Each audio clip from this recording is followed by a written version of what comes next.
রাতের সংবাদে আপনাকে স্বাগতম। প্রথমে জানিয়ে দিচ্ছি সংবাদ শিরোনাম।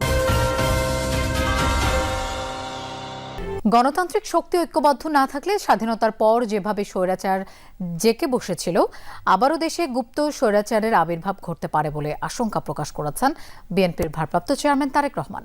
কুমিল্লা দক্ষিণ জেলা বিএনপির সম্মেলনে কথা বলেন তিনি। রাজনীতি একটি জনসেবা হলেও ফ্যাসিস্ট সরকার ও তার দোসররা এটিকে ব্যবসা দুর্নীতির কারখানা বানিয়ে ফেলেছিল, এই মন্তব্য করেছেন বিএনপির ভাইস চেয়ারম্যান বরকতুল্লাহ বুলু। খাগড়াছড়িতে ১৪৪ ধারা উপেক্ষা করে ধাওয়া পাল্টা ধাওয়া সংঘর্ষে জড়িয়েছে পাহাড়ি ও বাঙালিরা। প্রশাসনের পক্ষ থেকে ১৪৪ ধারা জারির পরও সড়কে অবস্থান নেয় দুই পক্ষই। জাতিসংঘ সাধারণ পরিষদে সংস্কার কার্যক্রম তুলে ধরে রাজনৈতিক দলগুলোকে জবাবদিহির আওতায় আনলেন ডক্টর মোহাম্মদ ইউনূস। ভবিষ্যৎ সরকারকে গণ অভ্যুত্থানের চেতনাকে সম্মান জানিয়ে সংস্কার চালিয়ে নেয়ার বার্তা দিয়েছেন তিনি। এবার শুনবেন বিস্তারিত। ঐক্য, জনগণ ও দেশ গঠন হবে বিএনপির আগামীর প্রতিপাদ্য। তারেক রহমান আরও বলেন, জনগণ যেভাবে চায় বিএনপিকে সেভাবেই চলতে হবে। সমাবেশে বিএনপির স্থায়ী কমিটির সদস্য সালাউদ্দিন আহমেদ বলেন, রাজনীতি দিয়ে যারা ইসলামকে বিভক্তি করতে চায় তাদেরকে ভোটের রাজনীতি দিয়ে জবাব দেবে। বলেন, মানুষ এখন ভাষণ ও শোষণের রাজনীতি পছন্দ করে না। দেশের প্রত্যেকটি হত্যার বিচার করা হবে। এ সময় তিনি নেতাকর্মীদের বেশি বেশি সামাজিক মাধ্যমে সোচ্চার থেকে গুজবের বিরুদ্ধে জবাব দিতে নির্দেশ দেন।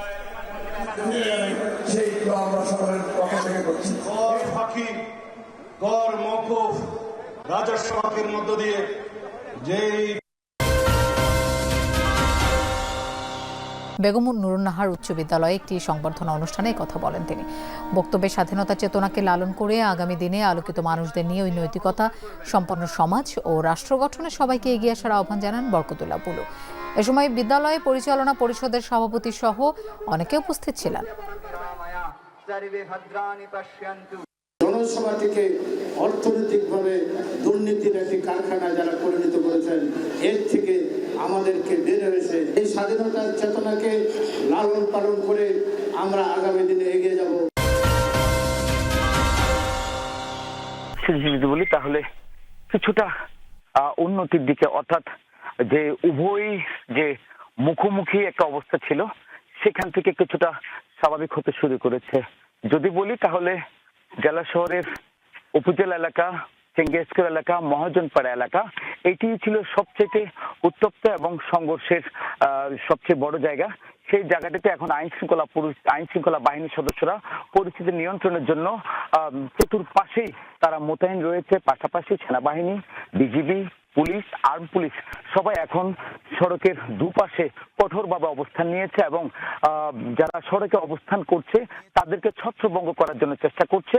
এর আগে এখন থেকে ঘন্টাখানেক আগেও শহরের মহাজনপাড়া, শাপলা চত্বর এবং চেঙ্গিয়াসপুর এলাকায় কয়েক দফায় মুখোমুখি একটা অবস্থায় ছিল। সেখানে দোকানপাট ভাঙচুর হয়েছে, আহত হয়েছে বেশ কয়েকজন।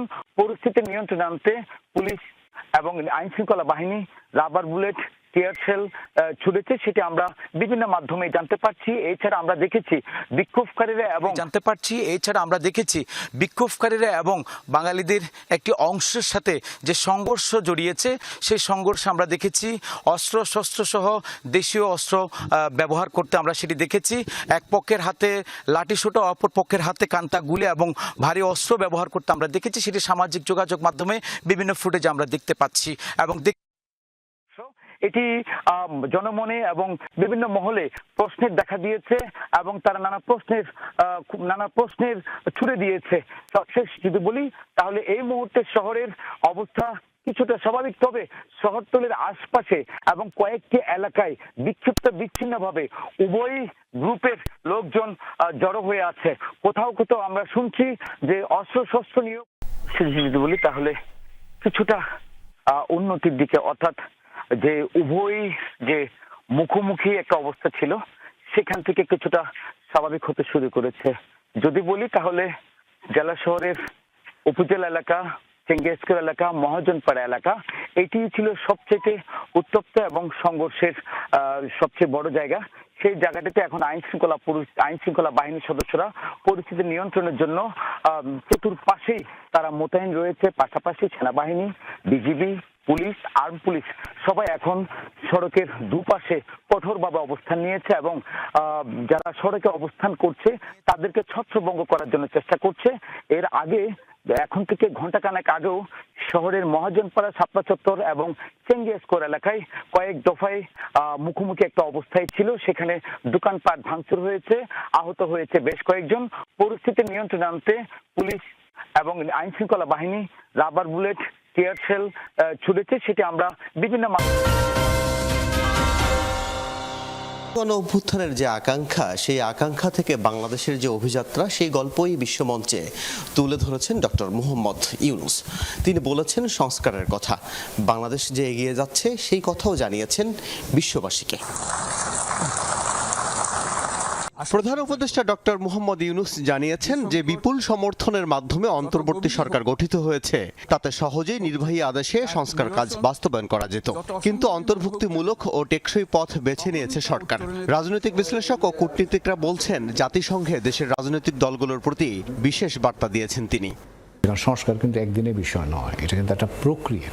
তো কাজেই বাংলাদেশে আমরা সংস্কারের উদ্যোগ নিল সকলেই যেটা সমর্থন করি বা আমরা সকলেই যে এটাকে বাস্তবায়নের জন্য আগ্রহী, সেটাও কিন্তু ঠিক কথা নয়। তো কাজেই তার এই আগ্রহ যদি থাকে, আন্তর্জাতিক সম্প্রদায় যদি এতে আমাদের নিরন্তর সমর্থন দিয়ে যায়, একদিক থেকে পরবর্তী যে সরকার আসবে তার উপরেও একটা চাপ তৈরি হবে যে এটা তো আন্তর্জাতিক সম্প্রদায় জানে, সুতরাং এখন আমাদের এই সংস্কার থেকে কোনো অবস্থাতেই পিছিয়ে আসার কোনো সুযোগ নেই। ভাষণে প্রধান উপদেষ্টা বলেছেন ক্ষমতার ভারসাম্যপূর্ণ একটি গণতান্ত্রিক রাষ্ট্র কাঠামো গড়ে তোলাই তার সরকারের লক্ষ্য, যেখানে আর কখনো স্বৈর শাসকের আবির্ভাব হবে না। নির্বাচন হওয়া মানে হচ্ছে যে একটা ডেমোক্রেটিক ট্রানজিশনের দিকে যাচ্ছে বাংলাদেশ। সে ডেফিনেটলি মেসেজটা তো ভালো মেসেজ এবং আন্তর্জাতিক সম্প্রদায় আমি মনে করি যে এটা ভালোভাবেই নেবে, কারণ সবাই চাইতেছে যে বাংলাদেশে একটা নির্বাচিত সরকার আসুক। একই সাথে অর্থ পাচার নিয়ে বাংলাদেশের মতো দেশগুলো কতটা ভুক্তভোগী সে ব্যাপারে বিশ্বের নজর দেওয়া জরুরি বলে মনে করেন প্রধান উপদেষ্টা। জাতিসংঘে ডক্টর ইউনূসের এই বক্তব্য সময় উপযোগী বলে মনে করছেন এই কূটনীতিক। বাংলাদেশের মতো দেশ, যারা আমরা অপেক্ষাকৃত কম শক্তিশালী দেশ, তাদের পক্ষ থেকে যখন বলা হচ্ছে যে এরকম পাচারের বিরুদ্ধে আন্তর্জাতিক একটা প্রতিরোধ দরকার, উদ্যোগ দরকার, আমার ধারণা এটা কিন্তু অনেকেরই দৃষ্টি আকর্ষণ করবে। এখন প্রতিবেশী দেশের বিভ্রান্তিমূলক প্রচারণা এবং ঘৃণাত্মক বক্তব্য নিয়েও কৌশলী বার্তা দিয়েছেন প্রধান উপদেষ্টা, এমনটাই মনে করেন রাজনৈতিক বিশ্লেষক। আমার মনে হয় ওনার মাথায় কাজ করছে যে একটা স্মুথ পাওয়ার ট্রানজিশন দরকার, এখন কোনো ঝামেলায় হয়তো সে জড়াইতে চাচ্ছে না। বাংলাদেশ কিন্তু আমরা ভুক্তভোগী হচ্ছি আমাদের সীমান্তের বাইরে থেকে বিভিন্নভাবে। এখন বাংলাদেশের বিরুদ্ধে অপপ্রচার হচ্ছে, সরকারের বিরুদ্ধে অপপ্রচার হচ্ছে। তো কাজে সেই জায়গাগুলোর মাধ্যমে তিনি আমাদের কথাটাই বৈশ্বিক প্রেক্ষাপট দিয়ে বোঝাবার চেষ্টা করেন। শান্তিতে নোবেলজয়ী ইউনূস পারমাণবিক অস্ত্রের বিস্তার রোধ চেয়েছেন। এছাড়া 8 বছর ধরে চলা রোহিঙ্গা সংকটের অবসান চেয়ে বিশ্বকে যে বার্তা তিনি দিলেন তা খুবই জরুরি বলে মত সবার। 8 বছর পার হয়ে গেল, রোহিঙ্গা সংকটের কোনো সমাধান হলো না। আল আমিন হক কহন, যমুনা নিউজ, ঢাকা। আগত রোহিঙ্গাদের আশ্রয় দিয়েছে। গণ অভ্যুত্থানের যে আকাঙ্ক্ষা, সেই আকাঙ্ক্ষা থেকে বাংলাদেশের যে অভিযাত্রা, সেই গল্পই বিশ্বমঞ্চে তুলে ধরেছেন ডক্টর মুহম্মদ ইউনূস। তিনি বলেছেন সংস্কারের কথা, বাংলাদেশ যে এগিয়ে যাচ্ছে সেই কথাও জানিয়েছেন বিশ্ববাসীকে। প্রধান উপদেষ্টা ডক্টর মুহম্মদ ইউনূস জানিয়েছেন যে বিপুল সমর্থনের মাধ্যমে অন্তর্বর্তী সরকার গঠিত হয়েছে, তাতে সহজেই নির্বাহী আদেশে সংস্কার কাজ বাস্তবায়ন করা যেত, কিন্তু অন্তর্ভুক্তিমূলক ও টেকসই পথ বেছে নিয়েছে সরকার। রাজনৈতিক বিশ্লেষক ও কূটনীতিকরা বলছেন জাতিসংঘে দেশের রাজনৈতিক দলগুলোর প্রতি বিশেষ বার্তা দিয়েছেন তিনি। সংস্কার কিন্তু একদিনের বিষয় নয়, এটা কিন্তু একটা প্রক্রিয়া। তো কাজেই বাংলাদেশে আমরা সংস্কারের উদ্যোগ নিল সকলেই যেটা সমর্থন করি বা আমরা সকলেই যে এটাকে বাস্তবায়নের জন্য আগ্রহী, সেটাও কিন্তু ঠিক কথা নয়। তো কাজেই তার এই আগ্রহ যদি থাকে, আন্তর্জাতিক সম্প্রদায় যদি এতে আমাদের নিরন্তর সমর্থন দিয়ে যায়, একদিক থেকে পরবর্তী যে সরকার আসবে তার উপরেও একটা চাপ তৈরি হবে যে এটা তো আন্তর্জাতিক সম্প্রদায় জানে, সুতরাং এখন আমাদের এই সংস্কার থেকে কোনো অবস্থাতেই পিছিয়ে আসার কোনো সুযোগ নেই। ভাষণে প্রধান উপদেষ্টা বলেছেন ক্ষমতার ভারসাম্যপূর্ণ একটি গণতান্ত্রিক রাষ্ট্র কাঠামো গড়ে তোলাই তার সরকারের লক্ষ্য, যেখানে আর কখনো স্বৈর শাসকের আবির্ভাব হবে না। নির্বাচন হওয়া মানে হচ্ছে যে একটা ডেমোক্রেটিক ট্রানজিশনের দিকে যাচ্ছে বাংলাদেশ, সে ডেফিনেটলি মেসেজটা তো ভালো মেসেজ, এবং আন্তর্জাতিক সম্প্রদায় আমি মনে করি যে এটা ভালোভাবেই নেবে, কারণ সবাই চাইতেছে যে বাংলাদেশে একটা নির্বাচিত সরকার আসুক। একই সাথে অর্থ পাচার নিয়ে বাংলাদেশের মতো দেশগুলো কতটা ভুক্তভোগী সে ব্যাপারে বিশ্বের নজর।